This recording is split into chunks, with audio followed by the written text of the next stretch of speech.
अस्सलामुअलैकुम नाजरीन, ये है रेड जोन फाइल्स और मैं हूँ रिमशा शब्बीर। सबसे पहले आज की टॉप स्टोरीज। चैंपियंस ट्रॉफी से पहले शाहीन मुश्किल में, सैफ अली की सीरीज में भी अब तक कारकर्दगी का जादू ना चला। क्या सिलेक्शन पर तनकीद में वाकई ही दम है? 6 नए जजेस की सुप्रीम कोर्ट के लिए मंजूरी हो गई। जुडिशल कमीशन के इजलास से पीटीआई और 2 सीनियर जजेस ने बायकॉट क्यों किया? नाजरीन, इस सब पर बात करेंगे, लेकिन सबसे पहले आज की बड़ी खबर। चैंपियंस ट्रॉफी 2025 के लिए इंतजामी तौर पर तो तमाम तैयारियां हतमी मराहिल तक पहुंच चुकी हैं, मगर खिलाड़ियों की परफॉर्मेंस के हवाले से तैयारियां भी जारी हैं। और इसी सिलसिले में इवेंट के आगाज से कबल इसकी तैयारियों के लिए पाकिस्तान, न्यूजीलैंड और जनूबी अफ्रीका के माबैन सह-मुल्की सीरीज का आगाज हो चुका है, जिसकी शुरुआत पाकिस्तान क्रिकेट टीम और शायकीन के लिए मायूस कुन रही है। सीरीज के पहले मैच में न्यूजीलैंड ने पाकिस्तान को 78 रन के भारी मार्जिन से शिकस्त दी है। न्यूजीलैंड की टीम के लिए आखिरी 5 ओवर टर्निंग पॉइंट साबित हुए, जब उनके बल्लेबाज ग्लेन फिलिप्स ने पाकिस्तानी बॉलर्स पर अपने बल्ले से कहर ढाया और उसी बदौलत न्यूजीलैंड की टीम ने इनिंग्स के आखिरी 5 ओवर में 84 रन बनाए, जो कि फैसला कुन साबित हुए। पाकिस्तान की जानिब से सिर्फ फखर जमान मर्द मुजाहिद के तरह जिद्दोजहद करते नजर आए और 84 रन की जारहाना इनिंग्स खेली, मगर ये इनिंग्स भी पाकिस्तान के किसी काम न आई। दीगर बल्लेबाजों में बाबर आजम 10, मोहम्मद रिजवान 3, कामरान गुलाम 18, तैयब ताहिर 30, सलमान आगा 40, जबकि खुशदिल शाह ने महज 15 रन बनाए।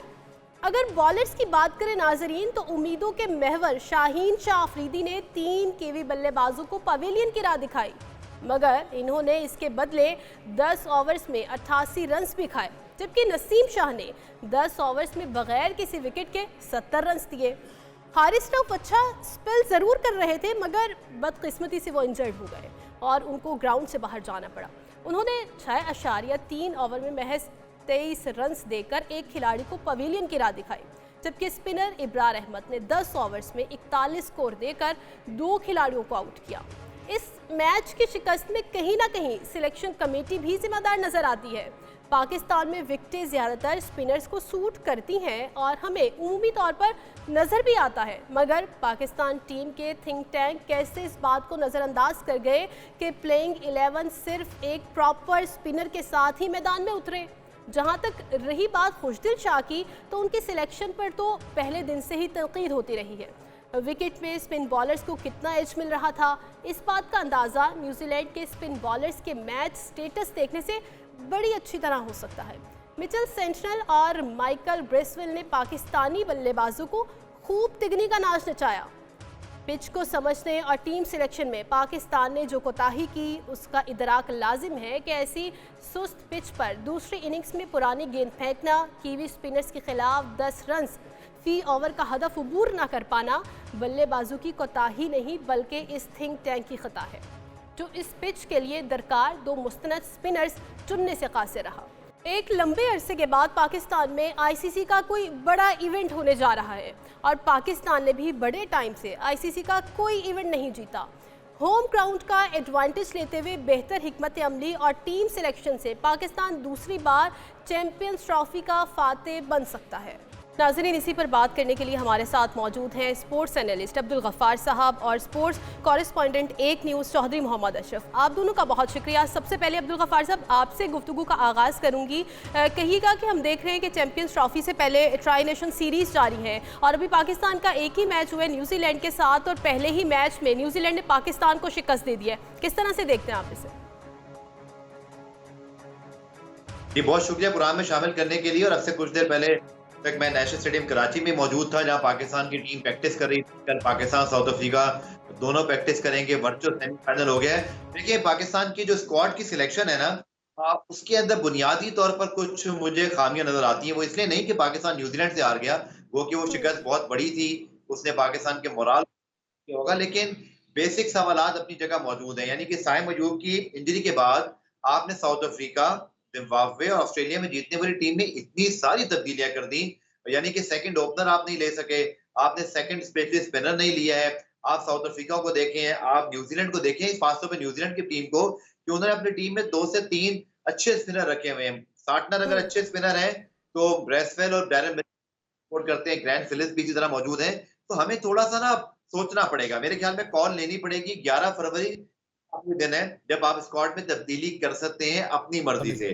तो पाकिस्तान को बहुत सारे सवालात ढूंढने। आज मैं प्रैक्टिस सेशन देख रहा था तो मुझे प्रैक्टिस सेशन में तो बज़ाहिर कोई ऐसी चीज दिखाई नहीं दी। तमाम ही खिलाड़ी जो है वो मेहनत करते दिखाई दे रहे थे, जिससे ये भी बात कहीं साबित हो रही थी कि तब्दीली नहीं होने जा रही। लेकिन बहरहाल पाकिस्तान क्रिकेट है, कुछ भी हो सकता है। लेकिन सेकंड ओपनर फिर बाबर आजम को आप ओपन करा रहे हैं डायरेक्ट चैंपियंस ट्रॉफी में, मुझे इसकी भी समझ नहीं आ रही। फिर हम खुशदिल शाह को, मोहम्मद उस्मान खान को और फिर फहीम अशरफ को डायरेक्ट इस बड़े इवेंट के लिए टीम में लेकर आए हैं। तो मेरे ख्याल में इसकी जरूरत नहीं थी। इरफान खान नियाजी परफॉर्म करते आ रहे थे, आपने बहुत अच्छा डेब्यू कराया था सुफियान मुकीम को।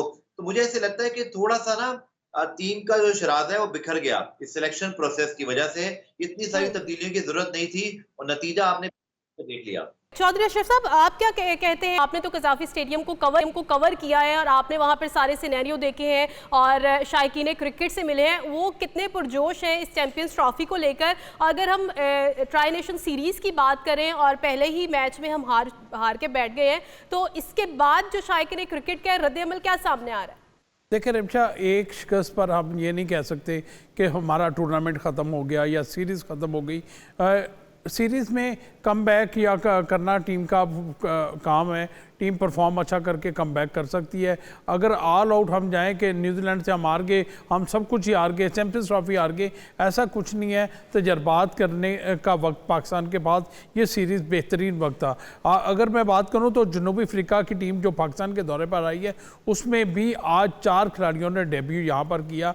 तो इससे दिखाई देता है अभी टीमें बन रही हैं और चैंपियंस ट्रॉफी जब आएगी, जब स्टार्ट होगा 19 फरवरी को, जो पाकिस्तान का पहला मैच न्यूजीलैंड के साथ ही है और कराची में वो मैच खेला जाएगा, तो उसमें पाकिस्तान टीम का जो आप देखेंगे रंग ही बदला होगा। पाकिस्तान टीम पूरी कुव्वत के साथ उस वक्त मैदान में उतरेगी। लेकिन ये बात दुरुस्त है कि जब शिकस्त होती है तो टीम के खिलाड़ियों का मोराल डाउन होता है। ना सिर्फ खिलाड़ियों का मोराल डाउन होता है बल्कि उनको जो सपोर्ट करने वाले होते हैं ना शायकीन क्रिकेट, वो भी डीमोरलाइज हो जाते हैं और जब टीम जीतती है तो फिर उनको सारे बैकअप करना शुरू कर देते हैं। न्यूजीलैंड के ख़िलाफ़ हमारी टीम का जो कम्बिनेशन था, जिस तरह गफ़ार ने बताया कि उनका कम्बिनेशन समझ नहीं आया कि वो करना क्या चाहते हैं।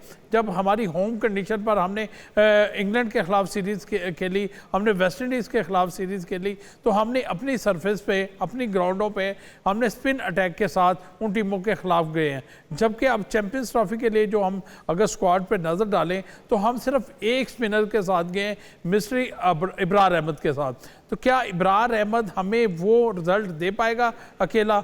मेरा ख्याल है कि स्क्वाड में कम से कम 2 स्पिनर्स, रेगुलर स्पिनर होने ज़रूरी थे, क्योंकि हम अपनी होम ग्राउंड पर खेल रहे हैं और एशियाई विकेटों पर स्पिनर्स का बड़ा किरदार होता है। इसकी एक बड़ी मिसाल मैं दे रहा हूँ कि न्यूजीलैंड के ख़िलाफ़ जो हमने मैच खेला तो न्यूजीलैंड के स्पिन बॉलर्स ने 7 विकेटें खिलाड़ियों को आउट किया। तो इससे साफ दिखाई दे रहा है कि यहाँ पर स्पिन अटैक पर स्पिनर्स का रोल बहुत अहम होगा और पाकिस्तानी ख़ास तौर पर इन विकेटों पर। अगर हमने यहाँ पर स्क्वाड, जैसा अभी गफ़ार ने एक और बात भी कही कि हमारे पास सिर्फ अब 1 रोज़ बाकी रह गया है, 11 तारीख को तक हम इस स्क्वाड में तब्दील कर सकते हैं और उसके बाद अगर हमने स्क्वाड में कोई तब्दीली करनी पड़ेगी फिर हमें ICC जो टेक्निकल कमेटी है उसके पास जाना होगा। लेकिन क्योंकि अभी दिखाई दे रहा है कि सिलेक्शन कमेटी का कराची जाने से पहले क्या कोई तब्दीली के इम्कान नजर आ रहे हैं कि कोई स्क्वाड में तब्दीली की जा सकती है? देखिए जी, इस हवाले से मैंने बताया कि नेशनल अकेडमी लाहौर में एक हंगामी इजलास भी हुआ टीम और टीम मैनेजमेंट के कराची रवाना होने से पहले, और उसमें टीम के तमाम खिलाड़ियों को पर डिस्कस की गई कि किस खिलाड़ी पर क्या चाहिए कि उसको तब्दील कर देना चाहिए। आमिर जमाल के हवाले से डिस्कस हुई, खुशदिल शाह के हवाले से डिस्कस हुई, लेकिन जो कप्तान है वो इस टीम के साथ और सिलेक्शन कमेटी जो है वो कहती है कि उन्होंने दुरुस्त ये टीम का इंतखाब किया है। तो जब उन्होंने चेयरमैन PCB को इस हवाले से आगाह किया तो फिर उन्होंने कहा ठीक है भाई, आप जो टीम बनाना चाहते हैं, आप अगर इसमें मुतमिन है तो अगर नहीं तब्दीली करना चाहते हैं तो ना करें। अब तब्दीली इसी सूरत में होगी अगर पाकिस्तान कल तक एक आध तब्दील कर लेता है है तो फिर आईसीसी को नहीं बताना सही, पड़ेगा। मतलब अभी एक दिन बाकी है, मतलब कुछ भी हो सकता है, तब्दीली के इम्कान नजर आ रहे हैं। अब्दुल गफ्फार साहब, जैसा कि चौधरी अशरफ ने कहा कि हमने वनडे सीरीज में तो बहुत अच्छी कारकर्दगी दिखाई, अब होम ग्राउंड है और होम ग्राउंड में रहकर हम इस तरह की परफॉर्मेंस पेश करेंगे तो क्या चैंपियंस ट्रॉफी में भी हम इसी तरह का खेल पेश करेंगे? देखिए, पाकिस्तान टीम की हालिया वनडे परफॉर्मेंस इतनी बुरी नहीं है, बल्कि बहुत अच्छी है, क्योंकि हम ऑस्ट्रेलिया को ऑस्ट्रेलिया में पहली मर्तबा हराने में, दूसरी मर्तबा हराने में कामयाब हुए। 2002 साउथ अफ्रीका को हमने साउथ अफ्रीका में हराया, जो बहुत बड़ी कामयाबी थी। लेकिन अगर टेक्निकल एस्पेक्ट से जायजा लिया जाए तो फास्ट बॉलर्स पाकिस्तान से बाहर अच्छा परफॉर्म करते हैं, यानी जहां उनके विकेटें सूट करती हैं, जैसे फिरोज शाहीन, नसीम बहुत अच्छी बॉलिंग कर रहे थे, हसनैन को भी हमने मौका दिया, साउथ अफ्रीका में भी शाहीन की बॉलिंग अच्छी थी, हारिस की बॉलिंग अच्छी थी। लेकिन इन विकेटों पर, जहां पाकिस्तान की विकेटों पर ना सिर्फ हमने देखा है कि हमारे फास्ट बॉलर स्ट्रगल करते हैं, बल्कि हमें थोड़ा सा अगर पीछे जाएं तो वर्ल्ड कप 2023 जो भारत में हुआ था, वहां भी हमारे फास्ट बॉलर जो है ना वो गैर मुतासिर कुन रहे। इसी तरह एशिया कप 2023 हुआ, वहां भी हम कोई अच्छी परफॉर्मेंस नहीं दे सके। तो पाकिस्तान को ना सोचना पड़ेगा, जैसे भी अशरफ भाई कह रहे थे कि आपने होम सीरीज जो जीती वो स्पिनर से जीती, उससे सीधा सीधा आपको क्लू क्या मिलता है कि इन विकेटों आप अपने स्पिनर्स, और दूसरी टीमें भी आप देखिएगा कि वो पाकिस्तान में, और जिसको जब दुबई में खेलना हुआ तो स्पिनर्स का रोल इंपॉर्टेंट होगा, बट हमने थोड़ा सा आसान ले, अबरार को हमने सिर्फ एक स्पिनर को मौका दिया, खुशदिल शाह की टीम में भी जगह बनी एज अ बैट्समैन, तो कहां से परफॉर्म कर पाएंगे? सलमान अली आगा क्या इतने अच्छे स्पिनर हैं कि हम उनको पार्ट टाइम के तौर पर एक स्पेशलिस्ट स्पिनर मान लें? मेरे ख्याल में पाकिस्तान को टैक्टिकली रिव्यू करना पड़ेगा अपने फास्ट बॉलर्स की स्ट्रेंथ को देखते हुए, क्योंकि मेरा ये मानना है कि नसीम शाह की भी वैसी फॉर्म नहीं है, हारिस अब इंजर्ड हो गए हैं, शाहीन शाफिदी डेथ बॉलिंग पे इतने इंप्रेसिव नहीं है, तो पाकिस्तान को थोड़ा सरप्राइज भी करना चाहिए। और मुकीम जिन्होंने डेब्यू में 4, आपने उनको जितना अब तक T20 में खिलाया वो भी बुरी परफॉर्मेंस नहीं है, तो आप अपने स्पिनर्स को ऐड ऑन कीजिए। देखिए, बैट्समैनों का ढेर लगाने की जरूरत नहीं है, 3 से 4 प्लेयर आपके खेलने हैं, आपने 6 से 7 बैट्समैन सिलेक्ट किए हुए हैं, तो पाकिस्तान को आई थिंक, वो कहते हैं ना जब आप जंग, तो आपका असला और सिपाही बड़ी अच्छी तादाद में, ये सब तैयारी होनी चाहिए, बट अगर आपकी तैयारी ठीक नहीं होगी, आपने उसकी बात ही नहीं की है, तो फिर आप उस दिन नाकाम हो जाएंगे जिस दिन आपको परफॉर्म करना है। तो मेरा ये ख्याल है, ये जो एक दिन बाकी है, कड़वा घूंटी सही, सिलेक्टर्स ना सोचें इस बारे में कि ईगो का प्रॉब्लम है या उन्होंने सोच लिया तो क्या होगा। बाजी में अशरफ भाई को याद होगा 2021 में भी जब पाकिस्तान की टीम यूएई में खेलने जा रही थी T20 वर्ल्ड कप, तो शेख मलिक और दीगर खिलाड़ियों को आखिरी वक्त में स्क्वाड में शामिल किया गया था, और मुझे याद है आजम खान और 1-2 और प्लेयर को बाहर किया गया था, उसका फायदा हुआ था। तो गलती कर ली अगर तो सुधार लें, बजाय इसके कि आपके मुल्क में 29 साल बाद चैंपियंस ट्रॉफी हो रही है, खुदा ना खास्ता हम ये मौका जाया कर बैठे। सही। चौधरी अशरफ, जैसे कि आपने गुफ्तगू सुनी है और अब्दुल गफ्फार साहब ने भी खुशदिल शाह का जिक्र किया है, तो अगर हम स्क्वाड की बात करें तो पहले दिन से ही स्क्वाड में खुशदिल शाह की सिलेक्शन को लेकर तनकीद की जाती रही थी, तो आप क्या समझते हैं कि पाकिस्तानी टीम जो है इसको गलत साबित कर पाएगी? एकदम, आप जब टीम में ऐसे प्लेयर्स को ले आते हैं जो जिसकी टीम में गुंजाइश नहीं है, फिर आप टीम का जो कॉम्बिनेशन, विनिंग कॉम्बिनेशन है वो आप तोड़ते हैं, इसका मतलब कि आपने पहले ही इवेंट शुरू होने से पहले पैनिक बटन दबा दिया और आप परेशान हो गए। और कल एक बेहतरीन मौका था कज़ाफ़ी स्टेडियम लाहौर में, जब आप न्यूजीलैंड के ख़िलाफ़ मैच था, आपके साउथ शकील को भी वहाँ पर मौका मिला, आपके दीगर खिलाड़ियों को भी मौका मिला, आपके खुशदिल शाह को भी मौका मिला, तो वहाँ पर आप ये खिलाड़ी परफॉर्म करते, वहाँ पर पाकिस्तान को जितवा कर मैच बाहर लेके जाते, फिर कहा जा सकता था कि जो सिलेक्शन हुई है वो मेरिट पर हुई है। अगर जब हम वहाँ पर 78 रन के एक बड़े मार्जिन से हारे हैं, तो फिर जितने भी क्वेश्चन मार्क हैं वो सिलेक्शन कमेटी पर आएंगे, इस सिलेक्शन पर आएंगे। और इसके ऊपर और भी एक चीज़ है, क्या ये मोहम्मद रिजवान की टीम है या वो सिलेक्शन कमेटी जो आकिब जावेद और दीगर सिलेक्शन कमेटी, असद शफीक वगैरह है, जिसमें अलीम डार भी हैं, ये उनकी टीम है या फिर ये कप्तान मोहम्मद रिजवान की टीम है? देखिए, जब कप्तान आपने फाइनल 11 भी मैदान में उतारनी है तो आपने सिलेक्शन कमेटी की मशावरत से उतारनी है।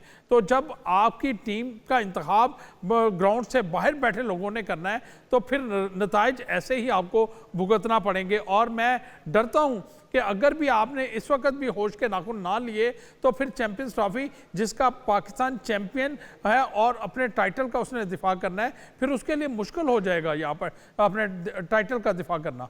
सही। अब्दुल गफ्फार साहब, जब कज़ाफ़ी स्टेडियम की इनॉग्रेशन चल रही थी और वहाँ पर हमारे वज़ीर-ए-आज़म शहबाज शरीफ भी मौजूद थे, उन्होंने बाकायदा तौर पर शाहीन शाह अफरीदी को पॉइंट आउट किया था और कहा था कि आपने अपने ससुर की तरह चैम्पियंस ट्रॉफी में रन्स के जो है अंबार लगा देने हैं। क्या समझते हैं कि वो उनकी उम्मीदों पर पूरा उतरेंगे? देखिए, वज़ीर-ए-आज़म साहब की जो बात थी वो पूरे पाकिस्तान की बात थी, चूँकि ज़ाहिरी बात है एक 29 साल बाद आपके मुल्क में इवेंट हो रहा है और माज़ी में पाकिस्तान की टीम जब 96 का वर्ल्ड कप खेली थी, हम सब उस वक़्त बहुत छोटे थे, लेकिन बहरहाल पाकिस्तान की टीम ने क्वार्टर फाइनल तक रसाई हासिल की थी। बड़ी टीम थी, वसीम, वक़ार, ग्रेट जावेद मियांदाद, इसी तरह इंतमाम, इसी तरह सईद अनवर, एक बहुत बड़ी टीम थी। माज़रत के साथ ये वैसी टीम नहीं है, हमारी अब नहीं रहे। हमारी में इस सीरीज में दो ही चीजें जो है ना, बड़ी ब्लैक एंड व्हाइट क्लियर बात है कि अगर इस बाबर आजम, मोहम्मद रिजवान, शाहीन शाह अफरीदी और फखर जमान और वज़ीर-ए-आज़म साहब ने भी इन्हीं के तकरीबन नाम लिए, उनको भी यही प्लेयर आपके परफॉर्म करते हैं। लेकिन अगर अनफॉर्चुनेटली बाबर की फॉर्म ना हुई, शाहीन ने अपनी डेथ बॉलिंग को ठीक ना किया, तो इसमें जैसे अशरफ साहब भी फरमा रहे थे कि बहुत सारे प्लेयर देखे ना, खुशदिल शाह, उस्मान, देखते हैं फहीम अशरफ, ये तो उस टीम में थे ही नहीं। ये तो डायरेक्ट आपने टीम में डाल दिए हैं, ऐसा कहीं नहीं होता। ये आपको तैयार रखते हैं। पहले 1 साल पहले आपके मुल्क में देखें इतना बड़ा इवेंट हो रहा था। मोहसिन नकवी साहब ने फरवरी 2024 में ये स्टेडियम को मैं ठीक करूंगा और इतना बड़ा काम उन्होंने करके दिखा दिया। बट जो हमारी टीम मैनेजमेंट है, एक तो देखिए कहना पड़ेगा कि हमारे कोचेस गैरी कर्स्टन, जैसन गिलेस्पी जिस अंदाज से छोड़ के गए, वो कोई अच्छी चीज नहीं थी। फिर आकिब जावेद साहब अभी रिसेंटली उन्होंने जाके साउथ अफ्रीका में टीम को ज्वाइन किया। तो जब तक ये तब्दीलियां हमारे यहाँ भी टीम मैनेजमेंट में खत्म नहीं होंगी ना, अब कोच अगर 1 साल पहले अपॉइंट होता, सिलेक्शन कमेटी होती, तो शायद अब तक ये चीजें बेहतर होती। ऊपर कहते हैं ना, फिर अजीब बात ये होगी कि हमने जो पहला मैच खेला उसका रिजल्ट भी ठीक नहीं आया। लेकिन बहरहाल मैं ये समझता हूँ कि इस टीम की कैपेसिटी इतनी है कि ये कमबैक कर सकती है। साउथ अफ्रीका की टीम जब परसों मैच खेलेगी पाकिस्तान के खिलाफ, तो उनके 2-3 और मजीद खिलाड़ी कराची पहुंच गए हैं। करेंगे, बड़ा मुश्किल मैच होगा क्योंकि साउथ अफ्रीका एक अच्छी टीम है, बट पाकिस्तान को आई थिंक अपने आप को दुरुस्त करने के लिए अगले 24 घंटे मिले हैं। हम कल रात 12 बजे तक 11 तारीख को अपने स्क्वाड में तब्दीली अपनी मर्जी से कर सकते हैं। कोई बड़ी बात नहीं है। सिर्फ सेकंड ओपनर के तौर पे आपके पास इमामुल हक की चॉइस भी है, अब्दुल्ला शफीक भी रिसेंटली खेलते रहे हैं। आप सेकंड स्पिनर के तौर पे सुफियान मुकीम को ला सकते हैं। आप अपनी टीम की बुनियादों को ठीक कर लें। अगर बुनियाद ठीक रख ली ना आपने, तो रिजल्ट भी आ जाएंगे। देखिए, अगर आप टीम से बेहतर सिलेक्ट और दूसरा मैच चाहे अल्लाह ना करे आप जीते हारे, कोई फर्क नहीं पड़ता, लेकिन आप यहाँ से अगर चीजों को बेहतर करके चैंपियन, जो आपका मेन गोल है, वहां सही परफॉर्म करते हैं ना, तो कोई स्ट्राइक नहीं रखेगा। तो हमें अपने डिसीजन आज या कल में लेने पड़ेंगे। सही, टीम की बुनियादों को ठीक कर ले। चौधरी अशरफ साहब, हम देख रहे हैं कि काफ़ी लंबे अरसे के बाद जो है पाकिस्तान में आईसीसी का कोई इवेंट होने जा रहा है, और पाकिस्तानी टीम की बात करें तो बड़े टाइम से आईसीसी का कोई इवेंट भी पाकिस्तानी टीम ने नहीं जीता। तो अब होम ग्राउंड का किस हद तक एडवांटेज उठाया जा सकता है? देखें रिमशा, मैं सबसे पहले तो इस बात का कायल हूँ, जब तक ये तजर्बात का सिलसिला जारी रहेगा तो फिर हम बड़ी तवक्को ना कर सकें। हमने एशिया कप हमारे श्रीलंका और पाकिस्तान की मेज़बानी में खेला गया, तो हम वो हाइब्रिड मॉडल के तहत, फिर उसके बाद हमने 2023 का वर्ल्ड कप भारत में जाकर खेले और हम सेमीफाइनल तक भी रसाई हासिल ना कर सके। फिर उसके बाद हम T20 वर्ल्ड कप अमेरिका और वेस्ट इंडीज़ में जाकर खेले, वो भी हम पहले राउंड में बाहर हुए। और उसके बाद फिर जब हम ये जो जिम्बाब्वे के दौरे पर गए, तो हमें वहाँ पर भी वनडे और T20 मैचेस में शिकस्तों का सामना करना पड़ा। गो कि हमने दोनों सीरीज़ जीती जिम्बाब्वे से, लेकिन लो प्रोफाइल टीमों से जब आप हारते हैं, फिर जो दीगर टीमें होती हैं वो उसका आपका फ़ायदा उठाती हैं। उन शिकस्तों पर देखते हैं कि क्या वजह बनी थी कि पाकिस्तान टीम वो शिकस्तों से दो चार हुई। तो ऐसी तमाम सूरतों में हमने जिस तरह अब बड़ी मुश्किल से एक पाकिस्तान क्रिकेट बोर्ड में एक तसलसल आया है, अब इसी तरह टीम मैनेजमेंट सिलेक्शन कमेटी में एक तसलसल आए, तो मेरा तो शुरू से एक सवाल तो ज़रूर रहता है। देखें, आप बेशक 12 रुकनी सिलेक्शन कमेटी बना दें, जब तक उस सिलेक्शन कमेटी का एक सरबराह नहीं होगा, हमें ये नताइज, ये तजर्बात इसी तरह भुगतना पड़ेंगे। खुदा ना खास्ता चैम्पियंस ट्रॉफी के हम दफाई चैम्पियन भी हैं, अगर यहाँ पर डिबैकल होता है, पाकिस्तान टीम उसका दफा नहीं कर पाती, तो ये तो हमारे हमसाये मुल्क को एक और मौका मिल जाएगा पाकिस्तान टीम पर, पाकिस्तान पर जागरजाई करने का। सही, तो बिल्कुल। हमें तो ऐसी तमाम बातों से बचना चाहिए। चौधरी अशरफ साहब, आप कहिएगा कि हारिस रऊफ जो है वो इंजर्ड हो गए हैं और उनका जो ना होना या इंजर्ड हो गए वो टीम के लिए कितना नुकसानदेह साबित हो सकता है? जी रिमशा, जिस तरह आपने न्यूजीलैंड के खिलाफ मैच देखा तो हारिस रऊफ का इंजर्ड होना पाकिस्तान के लिए इतना ज़्यादा नुकसानदेह हुआ था कि उन्होंने आखिरी 10 ओवर, जो डेथ ओवर जिनको कहते हैं हम, उसमें पाकिस्तान को इतने ज़्यादा रन्स पड़े और उसी वजह से वो जो 70-80 रन्स आखिरी 6-7 ओवर्स में पड़े ना, तो वही पाकिस्तान की शिकस्त का बायस बना है। हारिस रऊफ डेथ में आकर अच्छी बॉलिंग करते हैं, जिसकी वजह से वो हरीफ टीम के खिलाड़ियों को भी आउट कर लेते हैं और वहाँ पर पाकिस्तान और हरीफ टीम को रन्स भी रोकते हैं। लेकिन बदकिस्मती हुई कि न्यूजीलैंड के खिलाफ जो डेथ ओवर हैं उनमें हारिस रऊफ की खिदमत हासिल नहीं थी और वो इंजरी की वजह से बाहर हुए हैं। अब उनका MRI स्कैन तो हो चुका हुआ है, अब वो कितनी देर बाद उनको वो वापस आते हैं। वैसे तो कहा जा रहा है कि शायद वो जनूबी अफ्रीका के खिलाफ जो मैच खेला जाना है 12 तारीख को, उसके लिए भी दस्तयाब ना हो। अगर ऐसे ही सूरत में ये होता है तो फिर जो फ़हीम अशरफ जिनको हमने शामिल किया और वो तनकीद की जद में भी हैं कि जी वो किस तरह टीम में शामिल हो गए, तो फिर लाजमी बात है कि वहाँ पर फ़हीम अशरफ को स्क्वाड में शामिल किया जाएगा बतौर बॉलर उनके हारिस रऊफ की जगह पर, और वो कैसा परफॉर्म करते हैं ये फिर वो वाला जो जनूबी अफ्रीका का मैच है वो साबित करेगा क्या हमें हारिस रऊफ की मज़ीद कमी महसूस होगी या नहीं। सही है। अब्दुल गफ्फार साहब, कहिएगा कि पाक भारत मैच है वो कितना पाकिस्तानी टीम के लिए प्रेशराइज हो सकता है? देखिए, पाकिस्तान के लिए जो आइटेनरी है ना वो बड़ी डिफिकल्ट है, जो कि हमने न्यूजीलैंड से मैच खेलना है। खुदा ना खास्ता उस मैच में कुछ ऊंच नीच होती है तो भारत वाला मैच एक तरह से हमारे लिए जो है ना डू और डाई मैच हो जाएगा, जबकि भारत उससे पहले बांग्लादेश के खिलाफ खेल रहा होगा। तो मेरे ख्याल में पाकिस्तान के लिए पहला ही मैच बहुत इंपॉर्टेंट है और भारत का मैच तो ऑब्वियसली बहुत इंपॉर्टेंट है, जिसके ऊपर अब पूरी हम देख रहे हैं कि पड़ोसी मुल्क पाकिस्तान तक नहीं है, लेकिन उनके चैनल्स पे इस वक्त सारी कंपेन ही पाकिस्तान भारत मैच की चल रही है। चाहे साबिक कप्तान MS धोनी जो है वो कभी पाकिस्तान इंडिया मैच की बात कर रहे हैं, कभी उनके दीगर एक्सपर्ट बात कर रहे हैं। लेकिन पाकिस्तान के लिए बहरहाल मैं ये समझता हूँ कि देखें ये टूर्नामेंट किसी भी टीम के लिए आसान नहीं है, क्योंकि चार टीमों के 2 ग्रुप हैं, हर टीम को सिर्फ मिलेंगे और एक मैच आपकी पूरे टूर्नामेंट को खराब कर सकता है और हर टीम के ऊपर ये प्रेशर रहेगा। पाकिस्तान को आई थिंक बड़े तहम्मुल से अगले 24 घंटे में बैठ के पहले फैसला कर लेना चाहिए कि हमारे लिए क्या कॉम्बिनेशन है। पहले मैच में साफ नजर आया कि हमने जो ठीक नहीं। अगेन मैं इस बात को दोहराऊंगा कि बाबर आजम को अचानक अब वो ओपनर बना रहे हैं, आप अचानक से जो है वो खुशदिल शाह को और सलमान अली आगा से 10 ओवर करवाना चाह रहे हैं, और आप इसी तरह अब हारिस रऊफ की इंजरी ने भी पाकिस्तान को थोड़ा सा, मेरे ख्याल में टीम मैनेजमेंट सोच रही है, ये बहुत इंपॉर्टेंट है। और मैं अशरफ साहब की बात को भी आगे बढ़ाऊंगा कि देखें ये नई सिलेक्शन कमेटी पहली दफा मैंने देखी है जो कि कप्तान से ज्यादा पावरफुल है, इस सिलेक्शन में भी बहुत ज्यादा से है। मेरा ये ख्याल है ग्रेट कैप्टन रहे, चाहे वो इमरान खान साहब थे, वसीम अकरम थे, इंजमामुल हक थे, या इवन बाबर आजम आखिरी वक्त जब थे, रिजल्ट जैसे भी हो कप्तान टीम को लड़ाता है, कप्तान को इख्तियार मिलने चाहिए। अगर कप्तान ही तो बिलीव मी कोई टीम उस तरह उठ के फाइट नहीं कर सकती जब तक उसका कप्तान ही जो है ना लीडर ना बने या उसको लीडरशिप की तमाम चीजें ना दी जाए। मोहम्मद रिजवान को एक बड़े कप्तान, देखें बड़ा नाम है, बड़े खिलाड़ी हैं, बाबर आजम के बाद सबसे बड़ी ब्रांड है वो पाकिस्तान की अलॉन्ग शाहीन शाह अफरीदी, उनको अब थोड़ा सा दिलेरान करना, टीम को अगर वो ऑन करते हैं तो फिर फैसले भी वही करें, अगर वो नहीं कर रहे, सिलेक्शन कमेटी कर रही है तो फिर बाद में जिम्मेदारी।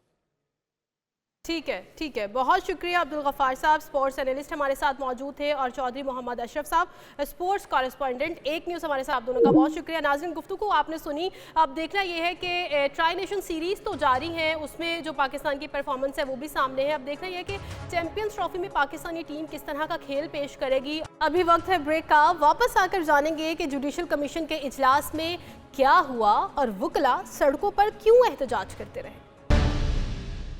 वेलकम बैक नाजरीन। अब बात करेंगे, जुडिशल कमीशन ने सुप्रीम कोर्ट में 6 नए जजेस तैनात करने की मंजूरी दे दी है।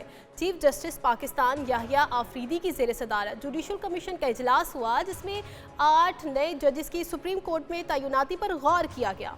इसके बाद इस्लामाबाद, सिंध, बलूचिस्तान और पेशावर हाई कोर्ट्स के चीफ जस्टिस को सुप्रीम कोर्ट का जज बनाने की मंजूरी दे दी गई। इन जजेस में chief justice Islamabad high court justice Aamir Farooq, chief justice Sindh high court justice Shafi Siddiqui, Balochistan high court के चीफ जस्टिस हाशिम काकर शामिल हैं, जबकि chief justice Peshawar high court Ishtiaq Ibrahim, Peshawar high court के जस्टिस शकील अहमद और सिंध हाई कोर्ट के जस्टिस सलाहुद्दीन को सुप्रीम कोर्ट का जज तैनात करने की मंजूरी दी गई। लाहौर हाई कोर्ट से सुप्रीम कोर्ट जजेस तैनाती का मामला मुअख्खर कर दिया गया। जुडिशल कमीशन ने जस्टिस मियां गुल हसन औरंगजेब के सुप्रीम कोर्ट का आर्जी जज तैनाती की भी मंजूरी दी। इनकी तकर्री 1 साल के लिए की गई है, जबकि जस्टिस मंसूर अली शाह और जस्टिस मुनीब अख्तर ने जुडिशल कमीशन के इजलास का बायकॉट किया। दोनों जजेस जुडिशल कमीशन के इजलास में शरीक नहीं हुए। पीटीआई के बैरिस्टर गौहर और अली जफर ने भी इजलास की कार्रवाई का बायकॉट किया।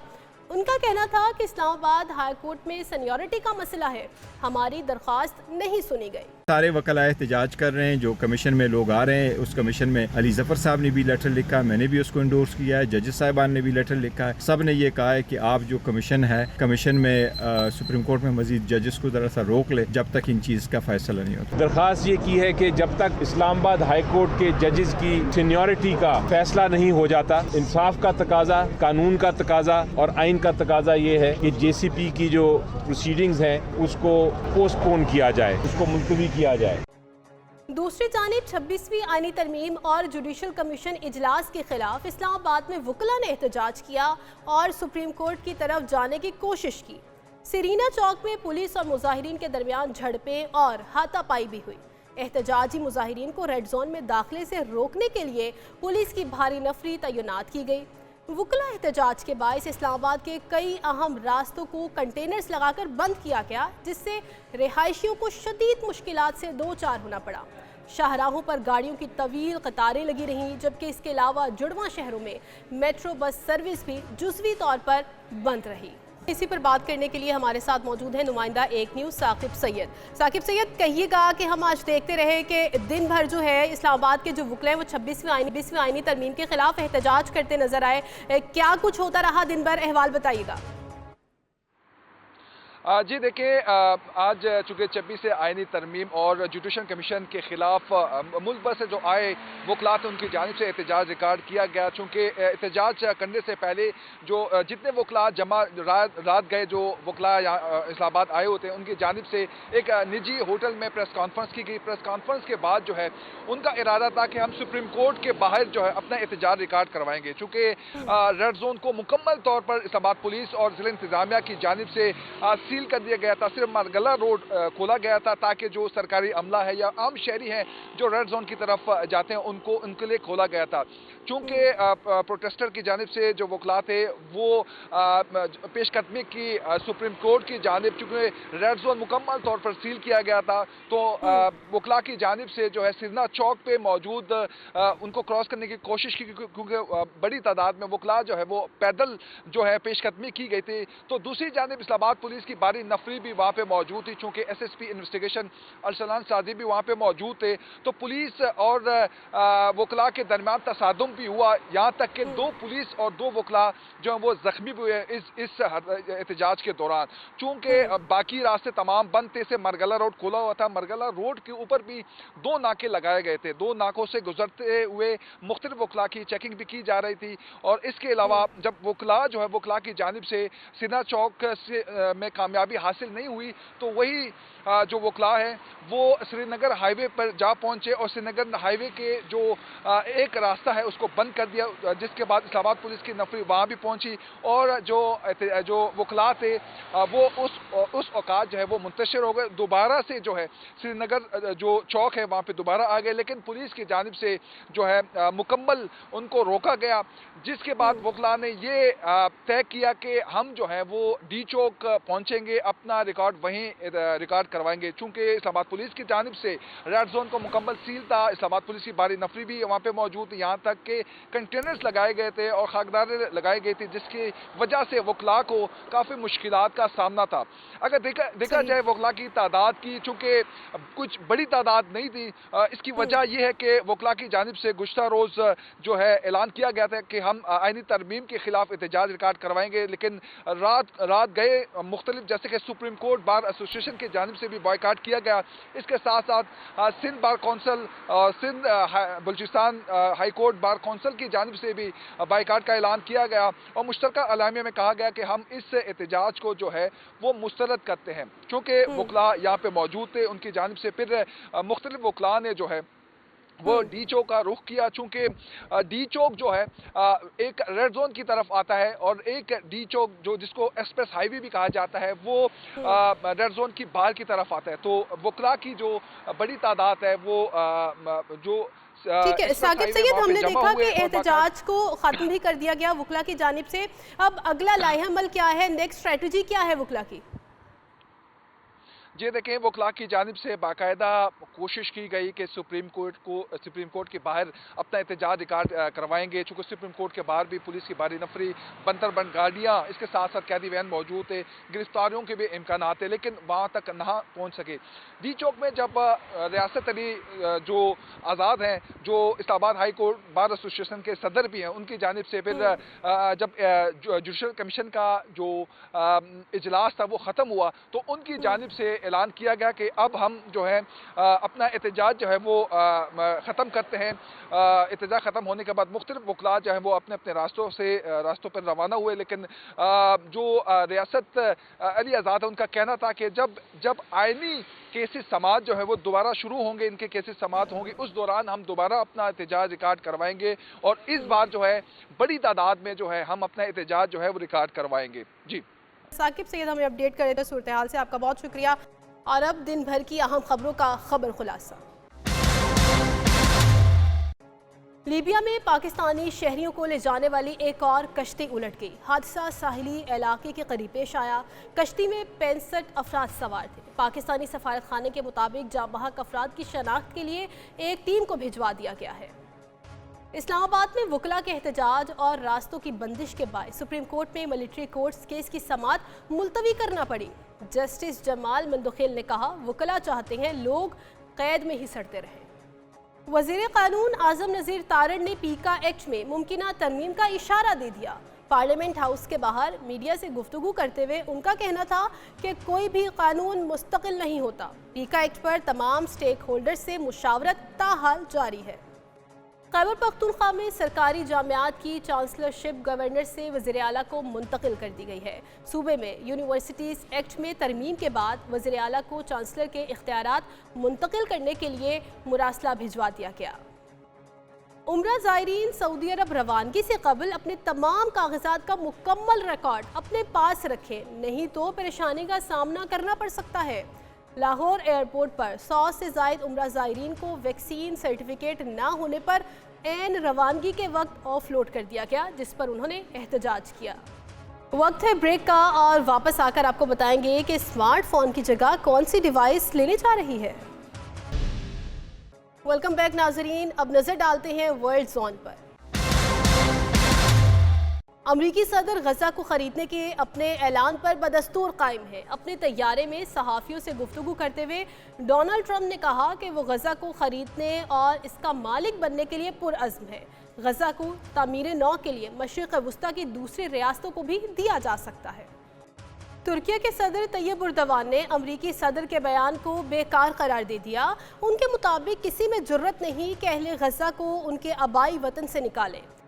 चीन ने जवाबी इक़दाम करते हुए अमरीकी मसनूआत पर टैरिफ आयद कर दिया और आज से इसका बाकायदा इत्तलाक भी हो गया है। चीन ने अमरीकी खाम तेल और ज़रूरी मसनूआत पर इजाफी 10% टैक्स आयद किया है। बांग्लादेश में साबिक माजूल वज़ीर आज़म शेख हसीना वाजिद के हामियों की जानिब से तुलबा पर हमले के बाद हुकूमत हरकत में आ गई। मुल्क भर में ऑपरेशन शुरू कर दिया गया और 1300 से ज़ायद शरपसंदों को हिरासत में ले लिया गया है। अफगानिस्तान में तालिबान की उबूरी हुकूमत ने अमेरिका से 7 ब्लैक हेलीकॉप्टर्स वापस देने का मुतालबा किया है। साबिक अफगान हुकूमत के खात्मे के बाद इन हेलीकॉप्टर्स को उज़्बेकिस्तान मुंतकिल किया गया, फिर वहाँ से अमेरिका के हवाले कर दिया गया। नाज़रीन, प्रोग्राम का वक्त ख़त्म होने वाला है, लेकिन हस्बे मामूल जाते जाते। नाज़रीन, क्या अब स्मार्टफोन्स का कोई मुतबादिल आने वाला है? आर्टिफिशियल इंटेलिजेंस कंपनी के चीफ एग्जीक्यूटिव ने हालिया इंटरव्यू में पेशगोई की है कि बहुत जल्द स्मार्टफोन्स का अहद भी ख़त्म हो जाएगा। इंडिया दिया कि ओपन एआई की जानिब से स्मार्टफोन्स के मुतबादिल पर काम किया जा रहा है और ओपन एआई कंपनी स्मार्टफोन्स के मुतबादिल के तौर पर चैट जीपीटी हार्डवेयर तैयार करना चाहती है, लेकिन इसमें कितना वक्त लगेगा इस पर अभी कुछ नहीं कहा जा सकता। और नाजरीन, आज के लिए इतना ही। आपसे मुलाकात होगी कल। अल्लाह हाफ़िज़।